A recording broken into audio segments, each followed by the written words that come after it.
Beware, you're in for a scare. From the pages of R.L. Stein's best-selling books comes a brand new series of Goosebumps videos. Videos that will creep you out, freak you out, or simply make you laugh your head off.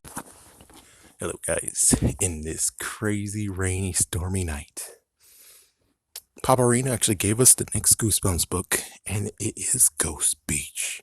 Of course, you can figure that out from the title and look at the nice little thumbnail I created. Fun fact: when the day of, the day of it, I actually had, in quotations, a dream. It was a nightmare. It was a dream. And then all of a sudden, we had some Goosebumps monsters showing up, and when I was in the car, I was like, "What the frick?" And then all of a sudden, when I stopped and was talking to this one guy, Slappy showed up right behind him. He's like, "Hee hee hee," and I just went, poof, poof, poof, poof. Yep, and then I shot both his eyes out. He was able to regenerate himself a little bit, and then just know there is no such thing as horror. There is no such thing as nightmares with me. I will shoot to kill, and Slappy didn't have any eyeballs. On to the freaking video.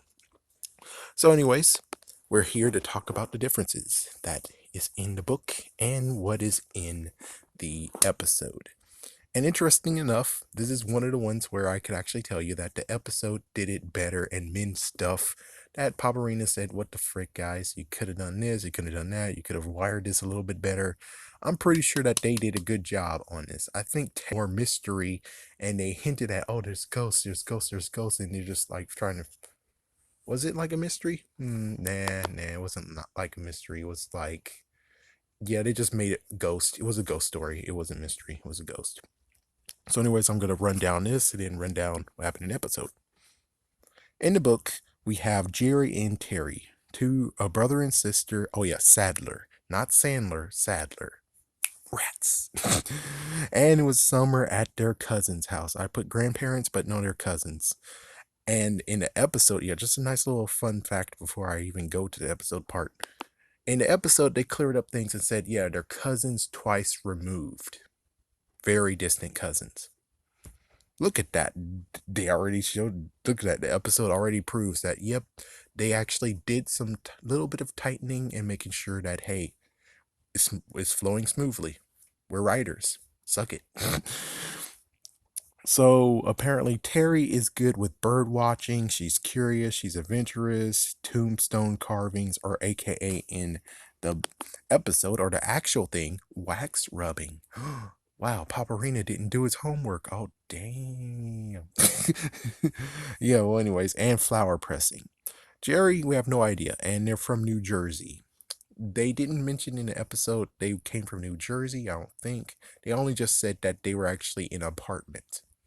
So, apartment versus being in a place where their dad went to as a kid, yeah, you can understand. So, anyways, it started with they reminisce about a beach grave nightmare with zombies, and that was, of course, a few months ago. It's kind of weird how he didn't actually get to the point of being like, "Well, I had a nightmare of that, and I still went." It's like, yeah, pretty sure if you had a nightmare of that, why in the world did you still go? But of course, it's months later. It's not like it was a week ago. It was months later. So we have the two kids. They're exploring the graveyard, and the colonists that was there were in the 1700s. And of course, there's also a freaking cave. So they go into the cave a little bit, and then, well, they got scared by a kite, a goofy kite scare. Bad kite, bad kite, bite. bad. Oh my gosh, that's a freaking damn tongue twister. So we get introduced, and, well, looks like we have another one of those that's like, yeah, they only were able to hire 4 kids, not 5 in the episode. In the book, we have Sam, Louisa, and Matt. In the episode, we actually just have Sam and Louisa. Matt got screwed over, just like in what was it? One Day in Horrorland. Yeah, the brother and sister got to stay. The friend got kicked to the curb. It's just so you know. Sometimes they just don't have kid actors, or they have to write out a person. Who knows? Maybe Matt wasn't even needed. I'm not sure. I guess that's an interesting new take is, was Matt even needed in it? And technically, if they're all three were just joking around and crap, I guess writing wise, it was a good move. That's like, yeah, we don't really need him. Versus in One Day at Horrorland, it would be cool just to see one more kid getting scared the crap out of.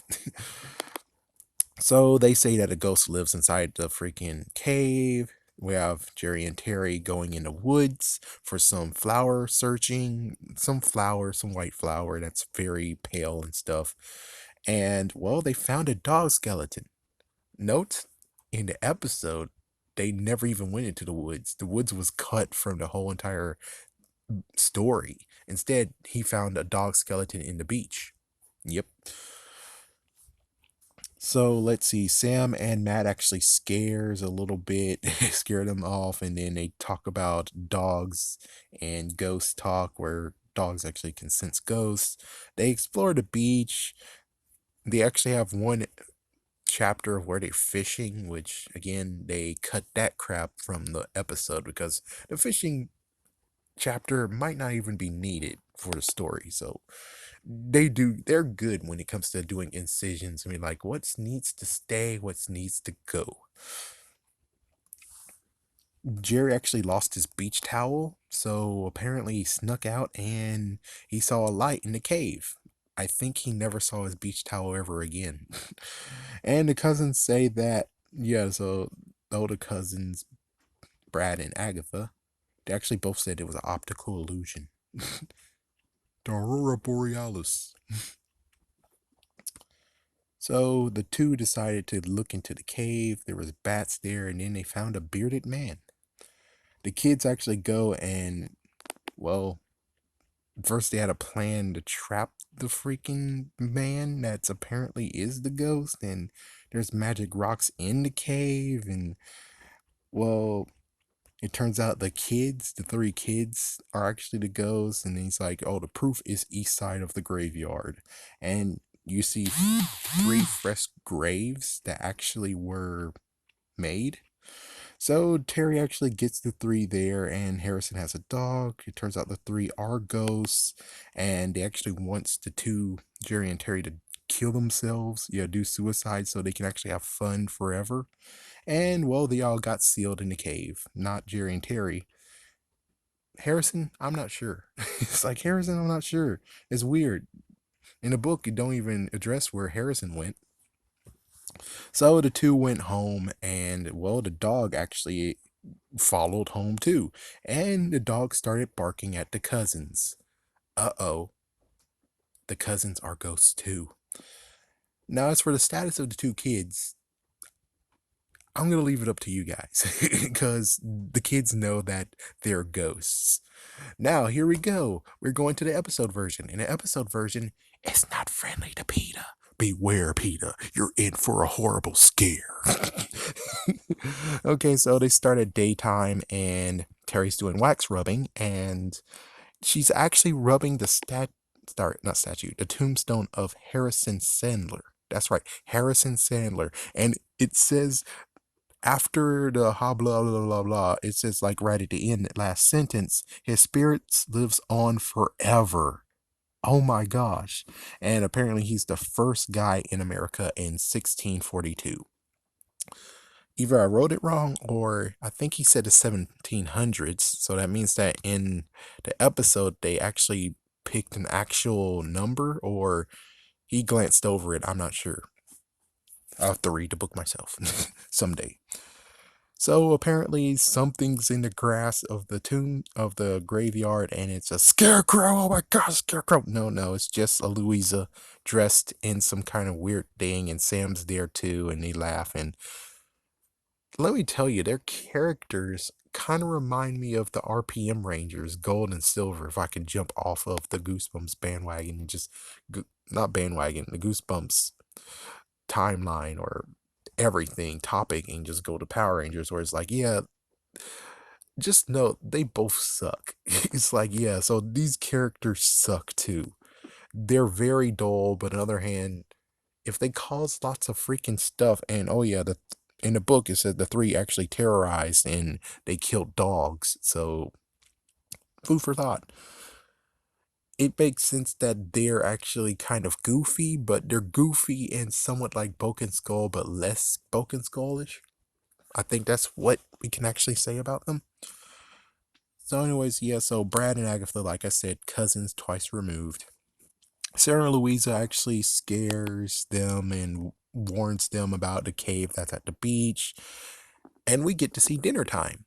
And it's kind of funny if it's like they actually add intricate things of where it's like, watching it again actually makes you say, we should have seen this coming. Because in dinner time, they actually are like, well, it's nice to have young folks around. And then they say how they cook too much. It's like, yeah, this time they cook too much. And she's like, oh my goodness, it's such a chore to cook because they're actually using old technology. Yeah, they're using old technology that's used with the pilgrims, I think. So yeah, that's like a big red flag of, oh frick, we can already tell that, yeah, they might be ghosts. Or on the other hand, they might just want to keep the lifestyle of what their relatives, their ancestors used to do, but no one does that. No one really does that unless it's fireplace. So let's see. Oh yeah, and when they were talking about Sam and Louisa and a cave ghost, Brad and Agatha actually just brushed him off, and then he said, "Oh, I gotta go read." And Agatha's like, "Oh, can I come with you?" And it's like they just ditch, he ditched the whole entire topic. Then we go to the next day.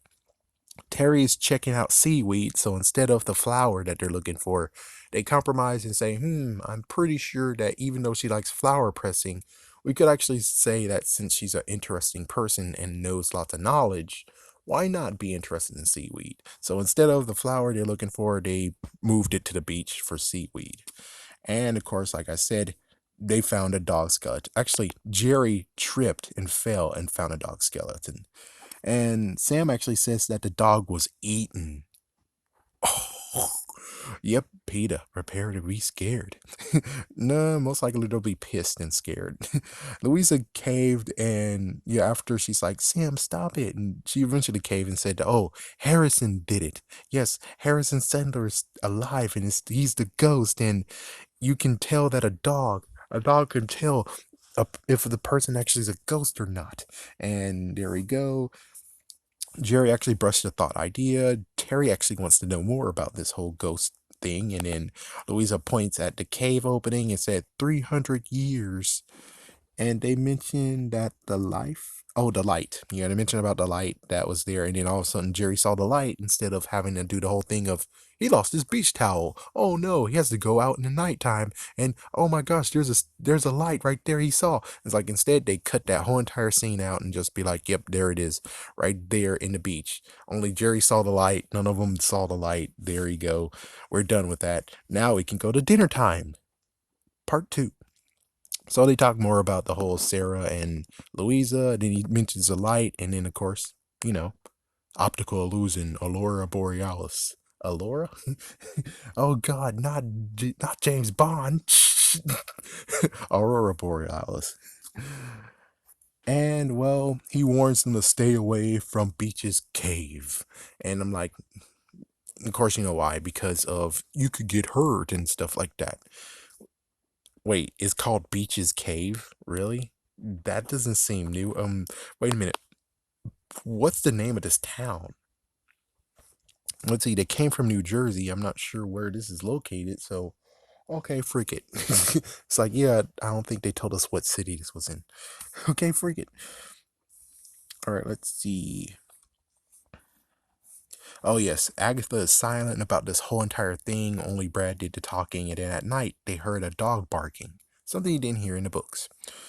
And then Jerry actually is like, yeah, I want to go check out the cave. Come on, Terry, you gotta check out the cave. I'm sleepy and I'm not that adventurous. Yep, notice what was in the book. In the book, they said she was very adventurous. In this one, she's not adventurous. So apparently, I guess Jerry took her actual trait. Yep. So Terry actually eventually got into it and actually got a little bit curious, and the dog actually stopped barking. She's hesitant to go out, but they were able to sneak out. And there were some bats, like what happened in the book. There were some bats, and then there's a torch. He has candles too, but first we see a torch. And then we see he doesn't have a beard. He's just an old man. A balding, cranky old man. And his name is Harrison Sadler. And he came there years ago. It's basically kind of what they said in the book, except instead of looking about his relatives and ancestors, instead he actually studies ghosts. Yeah. So, anyways, he's not a ghost. And in 1641, there was a. He actually gives him a history lesson. That in 1641, there was this horrible freaking freeze. And, well, some of the freaking spirits have a will that they said, no, we're not going to die here. We're not going to die here. Because they freeze, they had no food. They are all dead. They freaking them died a horrible death. Now we get to see candles. Like I said, he actually studies ghosts, and he mentions that Sarah and Louisa are ghosts. And he said, he is safe in here, and they are evil.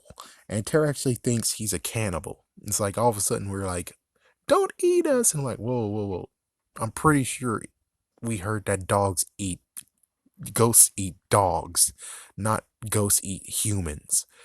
If we get to that point, technically he's kind of a zombie, am I right? He's kind of like a gentleman zombie.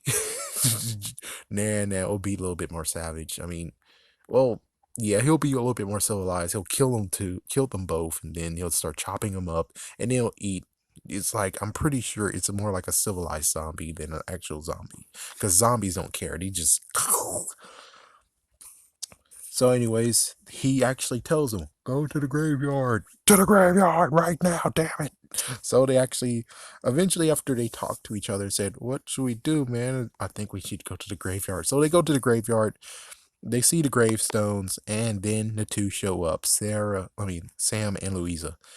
And of course, they both said that we never saw Harrison before. We know a ghost is there, we just never saw him before. And it's like, oh. And then they're like, we're not ghosts. And clever Harrison, clever ghost, making him seem that he's not the ghost, but we are. That's so clever. And it's like, there are ancestors too. It's funny. It's like they all have the same freaking answer. Where it's like Harrison's like, but your name's on a gravestone. That's a freaking ancestor. Hey, Louisa, Sam, your freaking names are on a gravestone. Those are our ancestors. It's like that's all you gotta do is say they're your ancestors. So actually, the two showed up and they're like, okay, well, we have to show you something. And they go and they see that they have gravestones there. And apparently, the plan is, unlike what happened previously, where in the book, it was the ghost, the three kids wanted to kill the two kids, and then they'll have more friends to play with. Instead, in this case, it's more the fact of they're like, oh yeah, we're gonna go with that idea. Yeah, good idea, Terry. He's a freaking cannibal. He's gonna kill you both, eat your bodies, and then leave the bones all in here. So the plan is, what we're gonna do is seal in the cave so he can't escape. And of course, reading the book is like, why the hell haven't you guys done it? You have years to do this crap. Why didn't you do it yet? Why in the world you're waiting? And they said, because we live here. If we do it and we fail, he can haunt us. He can haunt and harm our parents. He can haunt our relatives. He can come out at us with revenge because we failed. And see, people say the writers of Goosebumps TV show suck. Look at that. That's a decent explanation. See, they have brains. They can think. And people are like, oh, they totally suck when it comes to writing of the episodes. Yeah, well, here's exhibit like B or C if they actually know how to do crap. Anyways, the storm is coming. A storm is coming. Jerry actually gets them to come too, but they actually will watch like as if they're freaking Alan and Jumanji. They're like, yeah, but we don't want to go either. We're scared. It's like, no, come along. And they're like, okay, fine, but we're not going to do it. You have to do the heavy lifting and pushing. We'll watch from afar. So thunder struck, lightning struck, and then there was a confrontation. Harrison's now out there said, "Oh, well, we're all here."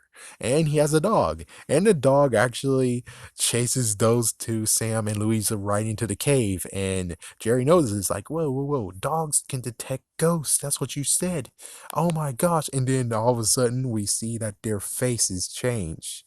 And of course, those two were saying, "We never had a life. We froze. We we were hungry. We died of starvation. It's not fair. It's not fair." And the thunder strikes again and sealing the cave.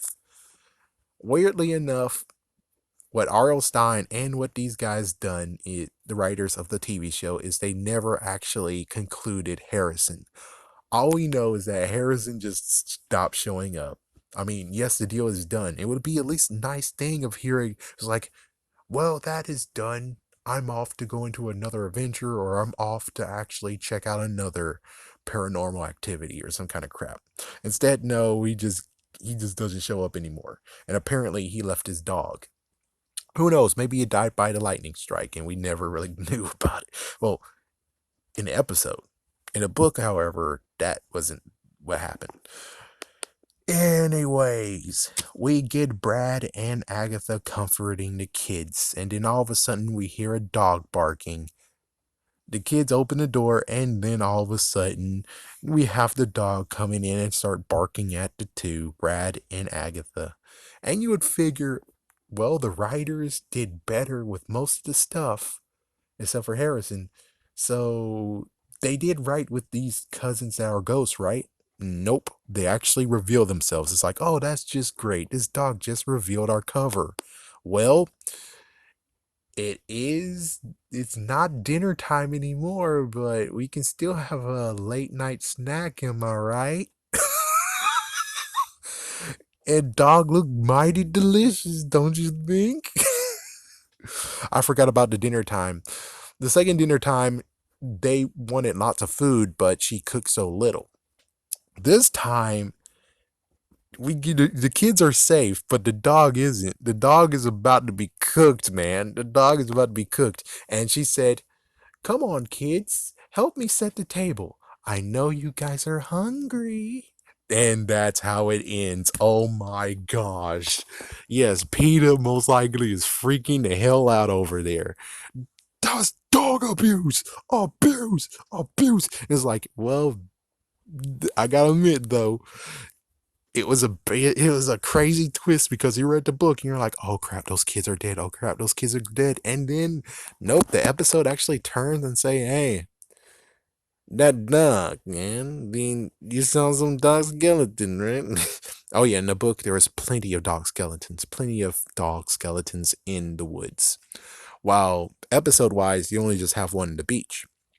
And crazy enough, we're about to have another dog skeleton. Hey, what's up, dog? So the dog is about to freaking be hot dog, or technically dinner. Oh my gosh, talk about they're gonna be freaking damn freaking out. I don't think they're gonna eat. Are they gonna really eat it? I don't know. I don't think those kids are gonna eat it, but on the other hand, considering those are ghosts and well, we don't know right now ghosts are cannibals because they'll be sophisticated zombies, but right now we don't really know what they're capable of. So we just end with this where the dog gets eaten. Oh my gosh, the dog is dead. The dog is gonna get butchered up. Oh my gosh. Oh my gosh. I think would have been cool is I know this is messed the freak up, but what would have been cool was when they cut out the ending and just go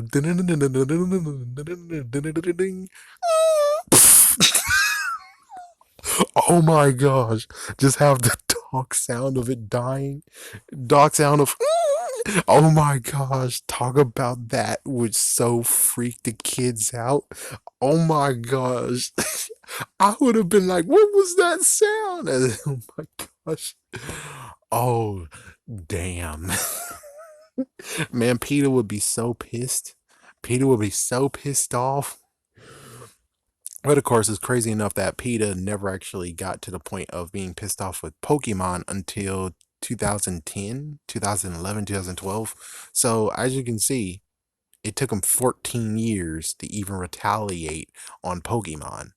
So if it took them 14 years, pretty sure around that same time, this episode would have been freaking criticized by PETA saying, "What the fuck?" But instead, they didn't say anything. I don't think they said anything whatsoever. Of course, on the other hand, I don't think they didn't really need to actually say, "Oh, no dog was harmed in the making of this episode." I'm pretty sure they didn't even do that. So, yeah, there we go, man. Ah, too bad there's really nothing to play with this actual thing. Yeah, there's no extra no extra video I can make. I think this is wrapped in tight little bow. That's all I can do.